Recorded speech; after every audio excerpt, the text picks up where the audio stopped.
नमस्कार मित्रों, हमारी सीरीज चल रही है एपिसोड नंबर 14 की, जिसमें हम बात कर रहे हैं भृगु संहिता की। भृगु संहिता के अंतर्गत आज हम बात करने जा रहे हैं कन्या लग्न के नवम भाव में यदि सूर्य स्थित हो तो उसके क्या फलादेश होंगे। प्रथम भाव में 6 नंबर का मतलब होता है कन्या लग्न, और कन्या लग्न में सूर्य द्वादश भाव का स्वामी होता है। द्वादश भाव एक त्रिक भाव होता है।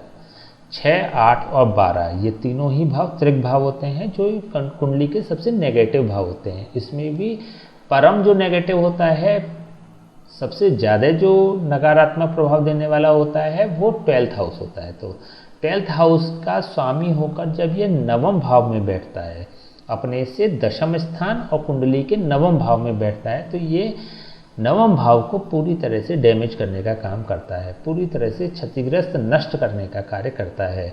क्योंकि पहले हम बात कर चुके हैं कि जब भी कोई अशुभ भाव का स्वामी शुभ भाव में बैठता है तो अपने नेगेटिव भाव के कंटेंट्स तो वो पर्टिकुलर भाव में दे देता है, लेकिन स्वयं शुभ हो जाता है। इसका मतलब सूर्य जब 12th हाउस का स्वामी होकर नवम भाव में बैठेगा तो 12वें भाव से संबंधित नकारात्मक प्रभाव नवम भाव को दे देगा, और नवम भाव के जो सकारात्मक प्रभाव है वह स्वयं में एब्जॉर्ब कर लेगा। तो इसका मतलब यह हुआ कि कन्या लग्न कुंडली में ऐसी स्थिति बनती है तो सूर्य तो पॉजिटिव हो जाता है, लेकिन नवम भाव नकारात्मक फल प्रदान करता है। लेकिन नवम भाव के कंटेंट्स क्या हैं? भाग्य स्थान होता है, परिवर्तन का भाव होता है, नई चीज़ों का भाव होता है, नई बिगनिंग का भाव होता है। इससे संबंधित या और भी अन्य जो इसके कंटेंट्स होते हैं उससे संबंधित नकारात्मक फल मिलेंगे। इट मीन्स कि व्यक्ति के जीवन में बहुत तेज़ी से और बहुत ज़्यादा परिवर्तन होते हैं, परिवर्तनशील जीवन होता है, व्यक्ति सेटल्ड नहीं हो पाता है। एक निश्चित समय के बाद व्यक्ति के जीवन में परिवर्तन होते रहते हैं। स्पेशली जो सूर्य के वर्ष हैं 22 साल और 44 साल, कुछ अवस्थाओं में 11वां साल, 22वां साल, 33वां साल और 44वां साल, ये विशेष रूप से बड़े परिवर्तन वाले वर्ष बन जाते हैं। तो इन वर्षों में व्यक्ति के जीवन में बड़े बदलाव होते हैं, नकारात्मक बदलाव होते हैं, नकारात्मक स्थितियां पैदा होती हैं। लेकिन सूर्य पॉजिटिव हो जाता है। सूर्य पॉजिटिव से मतलब सूर्य के जितने भी कंटेंट्स होते हैं, जैसे मान, प्रतिष्ठा, सम्मान, प्रभाव, धैर्य, आत्मबल, इनसे संबंधित जितने भी कंटेंट्स होते हैं वह पॉजिटिव हो जाते हैं। उसमें सकारात्मक स्थिति उत्पन्न होती है। व्यक्ति का नाम बहुत होगा, व्यक्ति का सम्मान बहुत होगा, व्यक्ति बहुत रिनाउंड पर्सन होगा, व्यक्ति को समाज एक सम्माननीय दृष्टि से देखेगा। लेकिन 12th हाउस के सापेक्ष अगर देखें तो, क्योंकि यह 12th हाउस खर्चे का भी भाव होता है, एक्सपेंसेस का भी भाग होता है, तो व्यक्ति के एक्सपेंसेस बहुत ज़्यादा होते हैं, जिसकी वजह से उसको आर्थिक तंगी का सामना करना पड़ता है। यहाँ पर भी इसकी शत्रु राशि होती है। देखिए, सूर्य तुला राशि में नीच का होता है, जो शुक्र की राशि होती है, इसकी शत्रु राशि होती है। इसी प्रकार से वृष राशि भी शुक्र की राशि होती है, और इसमें भी सूर्य अपनी शत्रु राशि में स्थित होता है। तो इस दृष्टि से भी देखें तो सूर्य अपने भाव में स्थित नहीं होता, और सूर्य अपने शत्रु के भाव में स्थित होता है, और ऐसी स्थिति में विशेष रूप से नवम भाव को पीड़ित करने का कार्य करता है। देखिए, सूर्य का जो विशेष गुण होता है ये भी होता है कि वो जिस भाव में ही बैठता है उसकी हानि करता है, और जिस भाव पे दृष्टि डालता है उसको पोषित करता है। तो नवम भाव में बैठकर वो नवम भाव की हानि करने वाला बन जाता है। भाग्यवान नहीं होते ऐसे लोग, भाग्य का साथ नहीं मिलता ऐसे लोगों को, मेहनत से मिलता है। क्योंकि यहाँ से सूर्य की डायरेक्ट जो दृष्टि होती है वो मेहनत के भाव में है, तृतीय भाव में है। यहाँ पर इसकी मित्र राशि भी है। मेहनत से ही मिलेगा, मेहनत बहुत करनी पड़ेगी। मेहनत करेंगे तो प्राप्ति होगी, मेहनत नहीं करेंगे तो प्राप्ति नहीं होगी। भाग्य से व्यक्ति को नहीं मिल पाएगा, कोई ऐसा सोर्स ऑफ इनकम नहीं होगा जो उनको बैठे बिठाए धन की प्राप्ति करा दे। और मेहनत में भी अगर मान लीजिए बाई चांस कुछ ऐसा पैसा आ भी जाता है, ऐसा धन प्राप्त हो भी जाता है जो कि उनके मेहनत वाला नहीं हो, तो फिर वो उनके एक्सपेंसेस इस प्रकार से हो जाएंगे कि वो उनको बचेगा नहीं, वो पैसा उनको बचेगा नहीं। ओवरऑल अगर देखें तो सूर्य पॉजिटिव है और 9th हाउस पीड़ित है। सूर्य होता है नवम भाव का कारक, दशम भाव का कारक और लग्न भाव का कारक। कारको भाव नाशाए, ये सिद्धांत है पाराशर नियम का। कारक भाव में बैठकर कोई भी ग्रह उसका नाश करने वाला बन जाता है। तो यहाँ पर यह सिद्धांत पूरी तरह से लागू हो जाता है कि नवम भाव में जब सूर्य बैठता है तो उसको हानि करने वाला होता है, लेकिन यहाँ पे 12th हाउस का स्वामी भी है और अपनी शत्रु राशि में भी है, तो विशेष रूप से समाप्त कर देगा इस भाव को। दशम भाव के सापेक्ष देखें तब भी ये 9th हाउस में है, जो अभी हम बात कर रहे थे कि परिवर्तनशील जीवन होगा। समय समय पे इनके जीवन में परिवर्तन आएंगे, जहाँ भी सेटल्ड होंगे वैसे ही परिवर्तन आ जाएंगे, जिससे कि इनका जीवन फिर से अनस्टेबल हो जाएगा।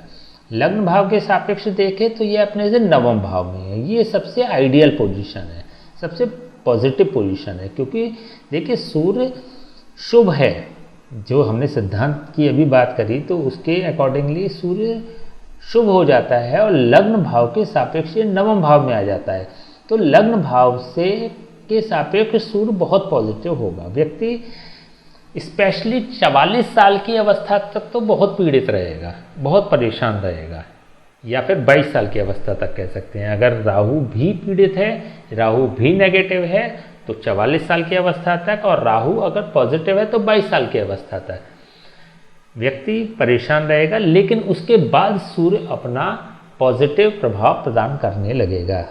व्यक्ति का जीवन 44वें साल में या अथवा 22वें साल में बहुत तेजी के साथ टर्न लेगा, पॉजिटिव टर्न लेगा, जिससे कि वह पीछे मुड़ के फिर नहीं देखेगा।